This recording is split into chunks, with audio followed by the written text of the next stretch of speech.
สุดยอดคอนเสิร์ตที่ดาราไปขึ้นในค่ำคืนที่ผ่านมานี่แตกอะญะคนออกมาเต้นเต็มหน้าเวทีแม้กระทั่งคนนั่งวีลแชร์เดินบ่ได้ก็ยังเป็น FC แฟนคลับควกเงินมาให้มาลัยที่ดาราอยู่กลางเวทีทักทายสบายดี FC แฟนคลับทุกท่านกันแล้วกันมาพบมาพ่อกันคลิปนี้เป็นเรื่องเล่าดีๆสืบเนื่องมาจากคอนเสิร์ตค่ำคืนที่ผ่านมานี่ที่ครอบครัวศรีวิไลได้ไปช่วยการช่วยงานเนาะในงานเข้าค่ายของภาคอีสานถือว่าเป็นการเข้าค่ายระดับภูมิภาคทานผู้ชมขอไป ภูมิภาคพุ่นใดอย่าสุไปวางงานน้อยๆทานผู้ชมมีครูบาอาจารย์มีหน่วยงานของรัฐเข้าไปนำมีทั้งนักห้องมีทั้งศิลปินโอ้ย กระทึกคึกโคมทานผู้ชมตอนพี่ไอเคศรีวิไลออกมากับว่าสนุกสนานแล้วไอออกมาคนเต้นหน้าเวทีกันโอ้ละเนระนาดบาทสุดท้ายน้องที่ดาราออกมายิงคักทั้งผู้เฒ่าทั้งผู้แก่จกโทรศัพท์มือถือย่างว่อนเข้ามาทายโอ้โหท่านผู้ชมและที่สำคัญจุดคลายแม็กคือมีไอ้คนหนึ่งที่เรานั่งวิวแชร์เนาะภาษาลาวเขาเอิ้นว่านั่งล่อนะบ่สามารถย่างได้ล่อสองตีนสองโกงนั่นนะทั้งมูเพิ่นทั้งเพิ่นซุกกันมาควกเงินอยู่ในกระเป๋ายืนให้น้องที่ดาลาวพ่อว่าเนี่ยนี่ว่าซะเน่ใส่เสื้อสีบัวบ่แม่นเสื้อหอกฟันข้ามโค้งบ่ค่อยพยายามอ่านอยู่ทั้งหลัง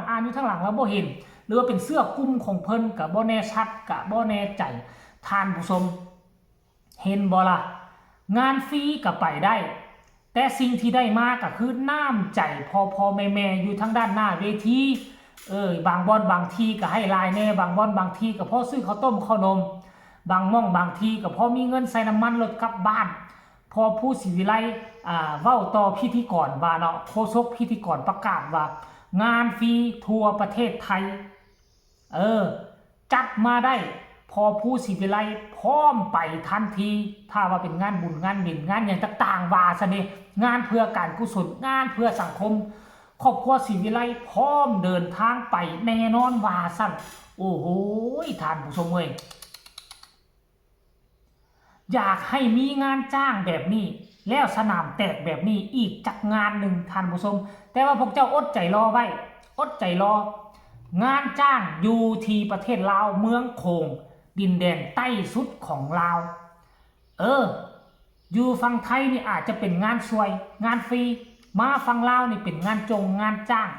เตรียมมวนเตรียมมันอยู่ฝั่งลาวพี่ก็แล้วกันท่านผู้ชมอยากให้ทุกคนไปชมภาพบรรยากาศแล้วจังมาพ้อกันในช่วงต่อไปขออนุญาตยายรุ่นไปชมมาพ้อกันเลย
คนฮู้บ่มื้อวานนี่น่ะห้องหลายเพลงเอาแท้ว่าเพลงติดเพลงต่อเพลงของแม่ฮันนี่ป๊าโถเพลงติดเพลงต่อเลยทุกคนก็น่าจะได้เห็นแล้วแหละคลิปนะเห็นคลิปแล้วเห็นบ่ในช่วงขณะที่หลายคนกำลังยืนมุงอยู่จับโทรศัพท์มือถือมาแล้วก็มีอ้ายคนหนึ่งนะ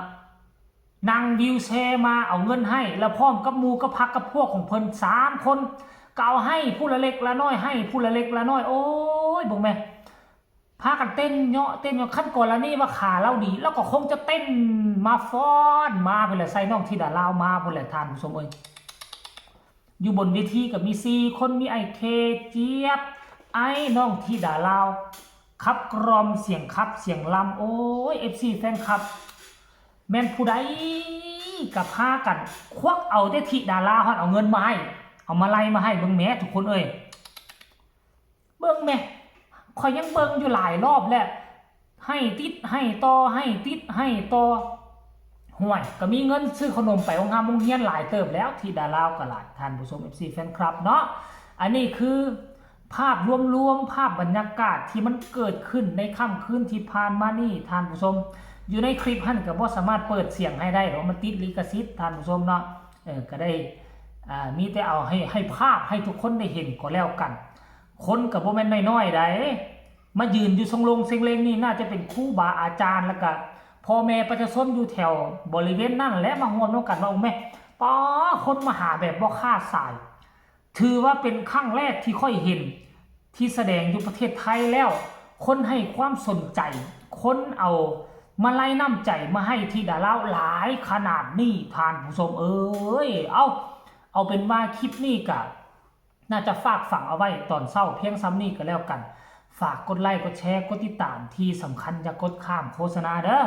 ผู้ใดมีคำตำหนิตีส้มคำคิดคำเห็นแนวใดต่อ